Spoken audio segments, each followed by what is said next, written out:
തലമുറ കേൾക്കേണ്ട ഒരു ആശയമാണ്. ഉറൂസിനും ഡെക്കറേഷൻ ബൾബിനും നബിദിനത്തിനൊക്കെ നമ്മളെല്ലാവരും ഉണ്ട്. അകത്തളത്തിൽ ഹറാമിൻ്റെ പേക്കൂത്തുകളാണ് നമ്മുടെ ഓരോരുത്തരുടെയും വീടുകളിൽ നടക്കുന്നത്. ഹാജിയാരും ഹജ്ജുമ്മയും 8:30-9 മണിയാകുമ്പോഴേക്ക് ഉറങ്ങും. 5 ബെഡ്റൂമുകൾ മക്കൾ സിനിമാ തിയേറ്ററുകളാണ്.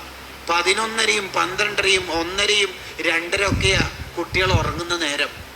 നിങ്ങളൊന്ന് 3:30 എണീറ്റിട്ട് തഹജ്ജുദിന് എണീറ്റ ഉമ്മ ടോയ്ലറ്റിലേക്ക് പോയി ബാത്റൂമിൽ പോയി വുളു എടുക്കാൻ പോകുന്ന ഓൺ ദി വേ ജസ്റ്റ് ഒന്ന് ബ്രേക്ക് ഇട്ടിട്ട് ബെഡ്റൂമിൽ പോയി മോൻ്റെ ഫോണൊന്ന് നോക്കി നോക്കിയേ. +2കാരൻ്റെ ചാർജിങ് 8% ചാർജ് ആയിരിക്കും.